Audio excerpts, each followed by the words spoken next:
m'appelle Elda, Nana, Isidora. Et alors, on voudrait remercier l'association Sang pour un toit de nous avoir logés et de nous aider. Et merci à Stéphane et Brigitte surtout. On aimerait les remercier pour nous avoir suivis dans nos problèmes, nous avoir logés et de nous aider surtout. Et voilà, on espère que vous passez une bonne soirée. Merci de nous avoir écoutés. On a créé Sang pour un toit avec, avec le projet de s'arrêter à 3 familles hébergées. Et là, aujourd'hui, on en est à 8. Cette semaine, il y a encore eu 2 sorties sèches du CADA, sorties sèches, c'est-à-dire des sorties sans solution. Hein. Voilà, un couple et une famille avec 3 enfants qu'on a bien du mal à héberger de façon pérenne. Voilà, donc on en est à imaginer des toiles de tente, un recours aux toiles de tente, aux campings municipaux, enfin voilà.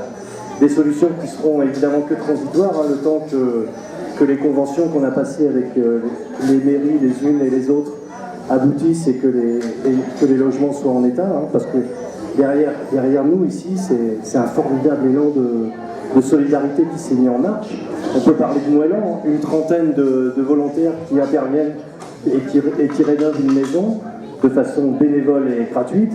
On peut parler d'Arzano, évidemment, la pionnière presque, hein, qui a mis à disposition donc, un ancien logement de la Poste, voilà, et qui est rénové, puisqu'il y a une famille qui habite maintenant dedans. Et puis on va aussi parler de Riec, qui a suivi le même chemin. Et on a oublié Quimperlé, forcément, puisque c'est Quimperlé qui a un petit peu initié le mouvement avec une convention d'occupation d'un logement à titre gratuit, qui est toujours occupé par la famille. Voilà. Donc ça, c'est un constat un petit peu de mi-figue, mi-raisin. On va dire on a des résultats, mais c'est long. C'est long, mais c'est harassant. C'est pour ça qu'on a besoin de monde et de bonne volonté. Voilà. Que vous dire d'autre? Si, au niveau administratif aussi, puisque c'était notre crainte, hein, on s'engage dans un truc, on voit pas trop le bout. Sur 8 familles, il y a quand même 4 maintenant qui ont des autorisations de travail. 2 qui travaillent, 1 qui a commencé une formation. Voilà, c'est quand même un bilan hyper positif, quoi, pour des gens qu'on disait déboutés du droit d'asile et qui avaient vocation à repartir. Ils restent, ils s'intègrent, ils travaillent. Et voilà, donc pour moi c'est un carton plein, j'ai envie de dire. Voilà, bon, à nouveau je vous remercie, je remercie évidemment Madame Anne Bory qui est la maire d'Arzano, et puis tous ceux que je ne vais pas citer parce que vous êtes vraiment trop nombreux. Mais merci encore et merci pour les familles qu'on accueille à Sang pour un toit.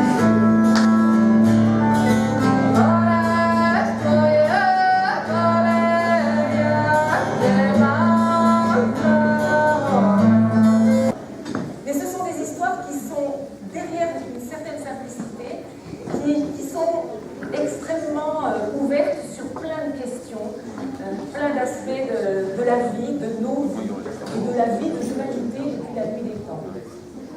Et donc je vous ai emmené, le temps de dire ça, me voici au Moyen-Orient, dans un petit village de maisons de pierre sèche. Et je me suis dit que finalement, quand on accueille des gens qui viennent de pays lointains, qui ont vécu des choses difficiles, et bien finalement, ça donne un autre regard sur cette histoire et je me dis que finalement, cette histoire-là, je la comprends plus du tout comme je la comprenais avant. Alors voilà, maintenant je vous laisse avec cette histoire-là, vous pouvez brûler, vous pourrez en discuter entre vous.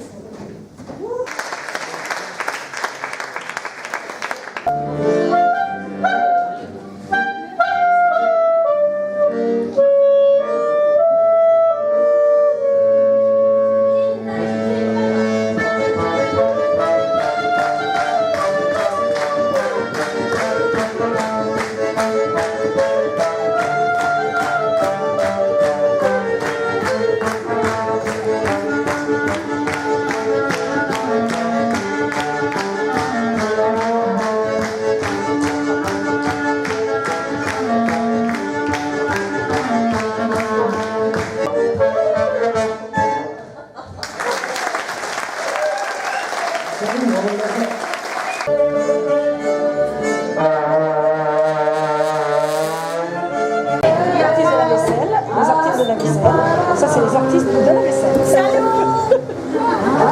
On a pas joué à une belle vaisselle.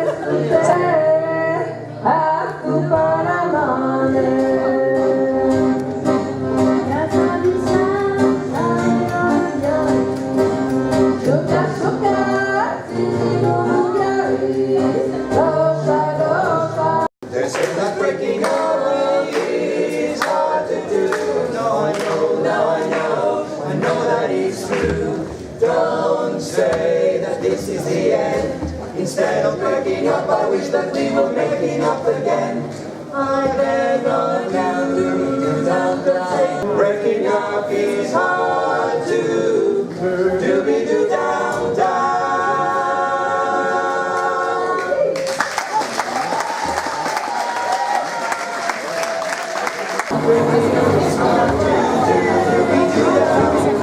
Ça c'est l'artiste.